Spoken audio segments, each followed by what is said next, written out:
මං ඒ කාලේ මනුස්ස ලෝකේ මිනිස් දුවක් වෙලා හිටියේ. මං හරි ධනවත්.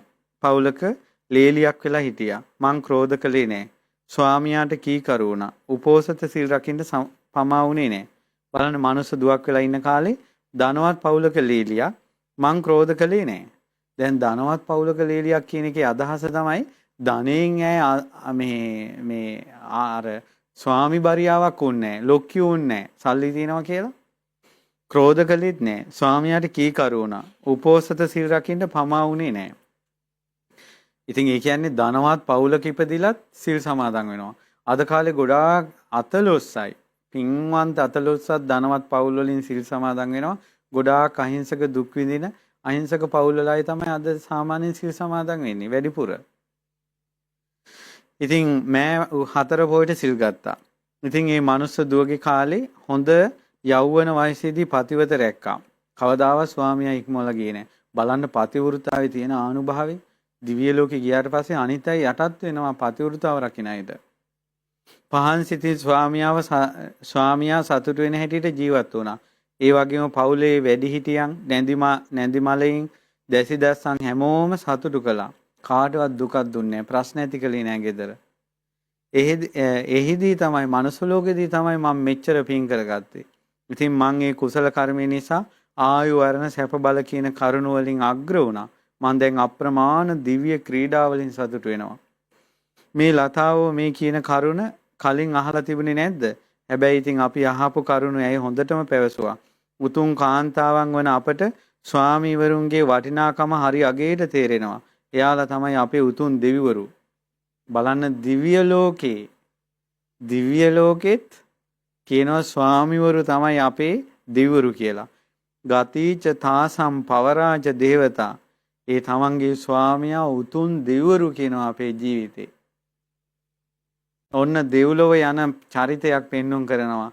යම්කිසි කාන්තාවක් සමාගයේ ස්වාමියා දෙවියෙක් වගේ කියලා හිතනවා නම් ඈ දෙව්ලොව යන පූර්ව නිමිති ඈට පහළ වෙලා. අද කාලේ කියන්නේ කොහොමද අපේ මීනිහා බං කියලා පටන් ගන්නවා. වැඩි විස්තර ඕනේ නැහනේ. ඒ නිසා පුදුම සහගතයි. අවංකවම හිතේ තියෙන්න ඕන. දැන් අර එක මහත්තයෙක් කතාවක් මට ස්වාමීන් වහන්සේ නම මතක් කළා. හොඳට ආදරෙන් ඉඳලා පිටරට මහත්තයෙක්. ඉතින් ඊට පස්සේ මේ මහත්තයා ලංකාවට එන්න සතියකට එන්න හදලා දැන් පැයකින් ෆ්ලයිට් එක තියෙනවා. ගෙදරින් බඩු ටිකක් අරන් එළියට එනකොට නෝනා දොර ළඟට ඇවිල්ලා කියලා ඔයා සති දෙක තුනක් ඉඳලා එන්න. ඊට පස්සේ මහත්තයා අහලා ඇයි කියලා. මට ඔයත් එක්ක ඉඳලා ඇති වෙලා මං කල්පනා කරා මං යනවා මේ වෙන එක්කෙනෙක් මට ඉන්නවා කියලා. අර මිනිහයාට හිතා ගන්න බෑ. පැයකින් ෆ්ලයිට් එක කොහොම හරි මිනිස්සු ඇවිල්ලා ආපහු යනකොට නෝනා නැහැ. වෙන මිනිහෙක් එක ගිහිල්ලා. කොහොමත් ඔය වගේ ප්‍රශ්න එකක් දෙකක් නෙවෙයි සෑහෙන දන්න නිසා තමයි එක එක කරුණු අරන් කියන්නේ මේ. ඉතින් කිපෙනවා. ඉතින් කට්ටිය කිපෙනවා. හරියට තරහා යනවා. මොනවා කරන්නද මේ වගේ. හැබැයි එක්කෙනෙක් දෙන්නෙක් හරි ඉන්නවා හැදෙන එක. නැහැදෙන ලෝකේ බැන බැන යන ලෝකේ දිගටම යනවා. වටින්නේ හැදෙන එක. ගල් බොරළු ගොඩායි වටින්නේ මැණික.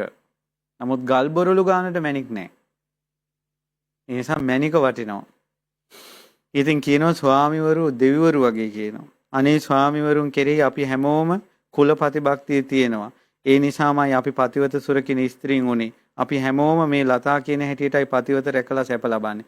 ඒකට අනිත් දිව්‍ය කාන්තාවෝ 4 දෙනත් ඒ දූල 4 දෙනත් පතිවෘතාව රැකපු අය.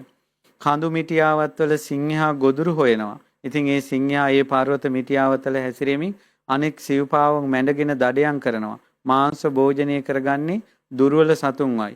ඒ වගේම තමයි ශ්‍රද්ධාවන්ත ආර්ය ශ්‍රාවිකාවන් වෙලා ධම්මචාරීව ජීවත් වෙනවා නම් ස්වාමියා නිසාම පතිවත රකිමින් ඉන්නවා නම් ක්‍රෝධේ යටපත් කරනවා නම් මසුරුකම යටපත් කරනවා නම් ඇය සතුටු වෙන්නේ ස්වර්ගයේ ඉපදෙලා. ඒ කියන්නේ එයාගේ පතිවෘතාව ගන්න කියනවා සිංහෙක් වගේ. ඒතර සිංහයා අර පොඩි පොඩි සත්තු ඔක්කොම මැඩපවත්වනවානේ. ඒ වගේ පතිවෘතාව සිංහෙක් වගේ කරගෙන තරහ යටපත් කරන්න කියනවා. gedara ප්‍රශ්නේ යටපත් කරන්න කියනවා. හරි ලස්සනයි මේක නම්. ක්‍රෝධය යටපත් කරන්න මසුරුකම යටපත් කරන්න කියනවා. ඉතින් අපි ඒ වාගේ ඉපදිලා කියනවා මේ සැප සම්පත් විඳින්නේ. බලන්න මේ ස්වාමි භක්තිය. යසෝදරා මහරහත් තෙරණිය සංසාරේ අසංකේය 4ක් වැරදිකාම සේවනකේ දිලා නැහැ. ස්වාමියාගේ හිත රිද්දලා නැහැ. ඈ තුන් ලෝකෙම පිදුම් ලබන උත්තමාවිය බවට පත් වුණා.